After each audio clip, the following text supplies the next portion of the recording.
Tanah adalah hidup, dari sanalah manusia makan, tinggal, dan bertahan. Namun di Indonesia, tanah justru menjadi sumber darah dan air mata, dari tanam paksa kolonial hingga proyek modern bernama pembangunan. Inilah sisi gelap yang terus berulang, perampasan tanah rakyat. Bersama kami, BJ Sejarah, mari kita mulai.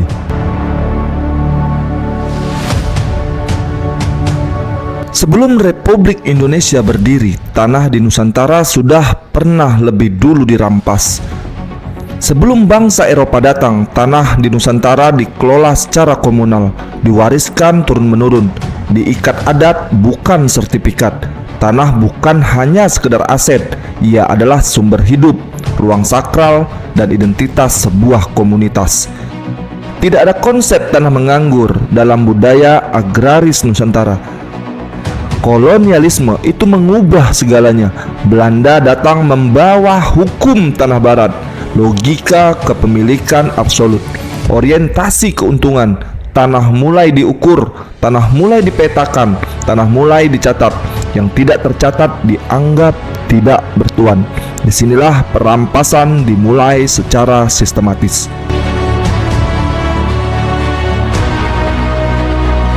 Melalui sistem kultur stelsel, petani dipaksa menyerahkan lahannya, wajib menanam komoditas ekspor.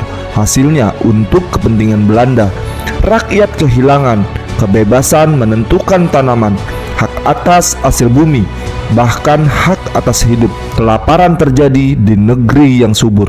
Belanda tidak hanya menindas dengan kekerasan, mereka menyempurnakan penjajahan lewat hukum, membuka jalan perkebunan swasta, memberi hak guna panjang bagi investor, mengunci tanah rakyat dalam sistem kolonial. Tanah adat tidak diakui, tidak dicatat, dan perlahan mulai diambil, dan perampasan menjadi legalitas. Jika awalnya tanah dirampas dengan senjata, kolonialisme memakai peta, dokumen, dan tanda tangan. Tanah mulai hilang tanpa satupun peluru yang dilepaskan. Saat Belanda pergi, mereka meninggalkan struktur hukum agraria kolonial, sistem kepemilikan timpang, konflik laten di desa-desa. Kemerdekaan datang, tetapi warisan penjajahan tetap tinggal. Penjajah memang pergi, tapi sistemnya tidak ikut angkat kaki, dan di sanalah masalah baru dimulai. Penjajah memang pergi, namun satu hal tidak pernah benar-benar kembali ke rakyat, yaitu tanah. Tahun 1945 itu memberi harapan besar. Tanah akan kembali ke rakyat. Petani tak lagi menjadi buruh di tanah sendiri, dan keadilan agraria akan ditegakkan. Revolusi bukan hanya soal bendera, ia juga tentang kepemilikan hidup. Namun realitas berkata lain. Tanah bekas perkebunan kolonial, bekas konsesi asing, dan bekas wilayah administrasi Belanda tidak dikembalikan ke komunitas adat atau petani. Sebaliknya, tanah itu diambil alih oleh negara. Negara menggantikan posisi penjajah atas nama stabilitas, atas nama persatuan, dan atas nama pembangunan nasional. Negara berdiri sebagai pemilik tunggal, sebagai pemberi izin, dan sebagai penentu sah atau tidaknya klaim rakyat. Struktur kolonial tidak runtuh, ia hanya berganti seragam. Undang-Undang Pokok Agraria tahun 1960 sebenarnya membawa harapan reforma agraria, pembatasan kepemilikan tanah, dan pengakuan hak adat. Namun dalam praktiknya, pelaksanaannya terhambat, dilawan oleh elit, dan dihentikan secara politik. Hukum yang pro rakyat tidak pernah benar-benar diberi ruang untuk hidup. Muncul istilah tanah negara.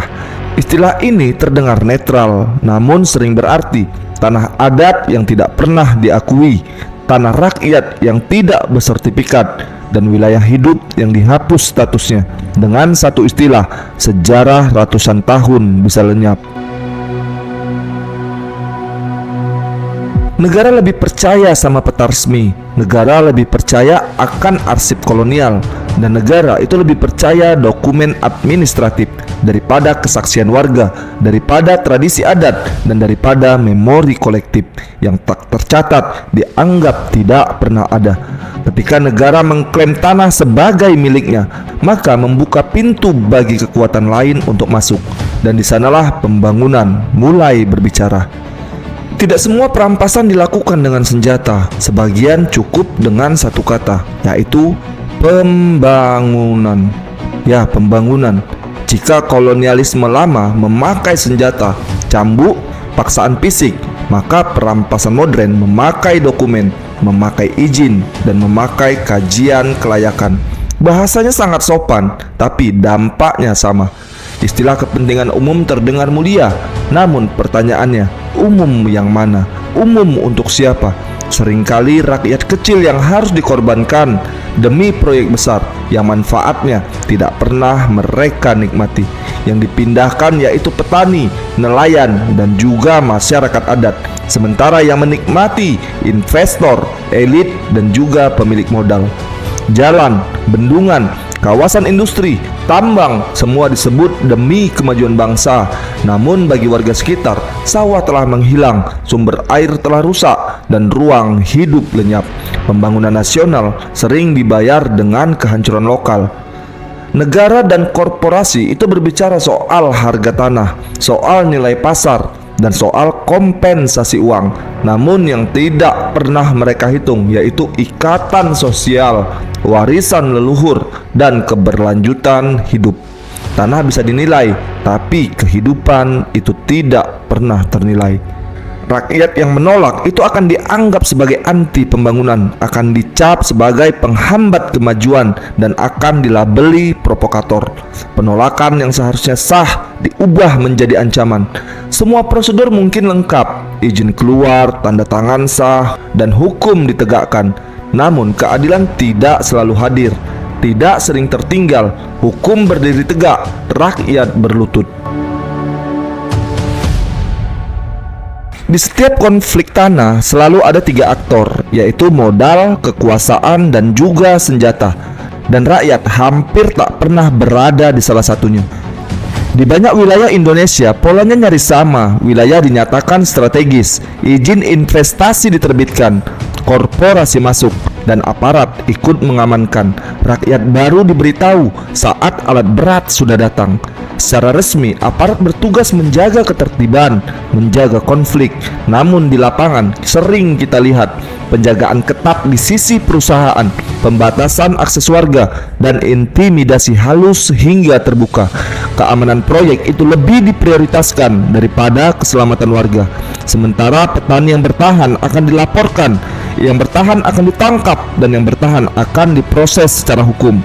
Pasal yang digunakan yaitu perusakan, penyerobotan, dan juga menghalangi proyek. Padahal yang mereka lakukan bertahan di tanah sendiri. Dalam konflik agraria, korporasi datang dengan izin, rakyat datang dengan ingatan. Pengadilan itu lebih percaya kepada sertifikat, kepada kontrak, dan juga kepada peta resmi daripada secara desa, daripada kesaksian turun-menurun. Keadilan menjadi urusan dokumen, bukan sebuah kebenaran. Kekerasan tidak selalu berupa pukulan. Kadang ia hadir sebagai patroli rutin, pemanggilan aparat, dan ancaman tak tertulis. Pesannya jelas, berhenti atau hadapi konsekuensinya. Banyak yang memilih untuk diam demi keselamatan keluarga. Di hadapan modal besar, di hadapan aparat bersenjata, legitimasi negara, rakyat harus berdiri sendirian. Bukan karena mereka lemah, tapi karena sistemnya tidak memberi ruang. Yang paling mudah dirampas adalah yang tidak diakui keberadaannya. Dan situlah tanah adat mulai menghilang secara perlahan dari peta. Yang tidak ada di peta itu dianggap tidak pernah ada. Bagi masyarakat adat, tanah bukan properti, ia adalah ruang hidup, warisan leluhur, tempat roh nenek moyang bersemayam. Di sanalah ritual dijalankan, sejarah disimpan, dan identitas diwariskan. Mengambil tanah adat berarti memutus sebuah peradaban kecil. Masalah dimulai ketika negara berkata, tunjukkan buktinya, mana suratnya, mana dokumennya. Bukti yang diminta sertifikat, koordinat, dan juga arsip resmi. Sementara tanah adat itu hidup sebelum negara ini ada, dijaga lewat ingatan kolektif dan diwariskan lewat cerita dan ritual yang tidak pernah terdokumentasi dan tidak pernah dianggap sah. Dalam banyak dokumen, tanah adat disebut sebagai tanah negara, kawasan hutan, dan juga lahan kosong. Padahal di sana ada ladang yang berpindah, ada pemukiman tradisional, dan juga ada makam leluhur. Satu istilah administratif menghapus ratusan tahun kehidupan. Peta bukan lagi alat penunjuk arah, ia berubah menjadi alat legitimasi, berubah menjadi dasar izin, dan berubah menjadi senjata hukum. Garis di kertas itu lebih berkuasa dari sejarah manusia. Ketika tanah adat dirampas, bahasa pun mulai hilang, ritual mulai terputus, dan generasi muda terserabut. Mereka tidak hanya kehilangan rumah, tapi alasan untuk tetap ada. Masyarakat adat melawan dengan aksi damai, dengan ritual adat, dengan gugatan hukum. Namun, suara mereka jarang sampai ke pusat. Suara mereka selalu kalah oleh modal. Suara mereka tenggelam dalam birokrasi. Perlawanan yang sunyi sering tak dicatat dalam sejarah. Ketika tanah adat hilang, yang tersisa hanyalah pilihan bertahan atau disingkirkan. Dan disitulah petani dan rakyat kecil mulai dianggap sebagai musuh.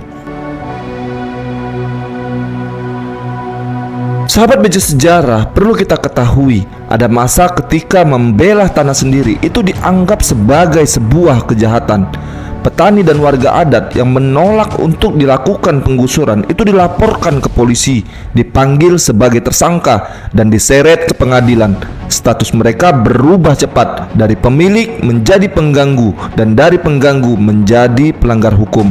Perlawanan rakyat sering diberi label sebagai perusuh, diberi label sebagai provokator, dan diberi label sebagai anti pembangunan. Bahasa ini penting bagi kekuasaan karena menghilangkan simpati publik, membenarkan tindakan represif, dan mengubah korban menjadi ancaman. Narasi lebih mematikan dari senjata. Tak semua orang di penjara, cukup beberapa saja. Contohnya tokoh adat, petani lokal, dan juga pemimpin komunitas. Maka sisanya akan diam karena ketakutan menyebar lebih cepat daripada keadilan. Warga yang melawan hidup dengan patroli aparat, hidup dengan pemanggilan rutin, dan hidup dengan tekanan psikologis. Setiap suara itu menjadi risiko, dan setiap perlawanan harus dibayar mahal. Hukum seharusnya melindungi yang lemah, menyeimbangkan kekuasaan. Namun dalam konflik agraria, hukum sering menjadi pagar, bukan jembatan keadilan. Kebenaran akan kalah oleh prosedur. Petani bukan anti akan kemajuan. Mereka hanya ingin bertani, mereka ingin hidup, mereka ingin mewariskan tanah. Perlawanan mereka itu bukan soal ideologi, tapi kelangsungan hidup. Konflik tanah di Indonesia itu bukan cerita lama yang langsung selesai. Ia hanya berpindah tempat dan mengganti korbannya. Dari masa kolonial hingga era modern, tanah diambil, rakyat melawan, aparat turun, dan konflik diredam, bukan diselesaikan. Catat, diredam. Dan yang diredam itu akan muncul kembali. Dulu namanya tanam paksa, perkebunan kolonial. Hari ini berganti menjadi proyek strategis, kawasan industri, dan juga investasi nasional. Istilah berubah, logika perampasan tetap sama. Korban konflik agraria bukan hanya yang ditangkap, bukan hanya yang diusir, tapi juga generasi muda yang tercerabut, budaya yang hilang, dan desa yang hancur secara perlahan. Semua terjadi tanpa adanya perang terbuka. Negara selalu berada di pilihan, melindungi rakyat atau melindungi kepentingan. Selama tanah dipandang sebagai komoditas, bukan sebagai sumber kehidupan, maka konflik ini tidak akan pernah berhenti. Membuka sisi gelap ini bukan untuk menghasut kawan-kawan, bukan untuk merusak, tapi untuk bertanya, pembangunan ini sebenarnya untuk siapa dan kemajuan ini milik siapa? Pertanyaan itu penting agar sejarah tidak mengulang dirinya dengan korban yang berbeda. Sahabat BJ Sejarah, Tanah ini tidak pernah kosong, ia hanya mengambil dari yang suaranya paling lemah.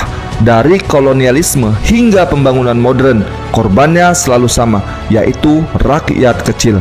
Kemajuan tanpa keadilan bukan kemajuan biasa, dan sejarah akan mencatat siapa yang mengambil dan siapa yang dikorbankan. Kalau kamu menyukai video-video seperti ini, jangan lupa subscribe channel ini. Kami akan mengungkap semua sejarah yang disembunyikan. Kami BJ Sejarah undur diri. Wassalamualaikum warahmatullahi wabarakatuh.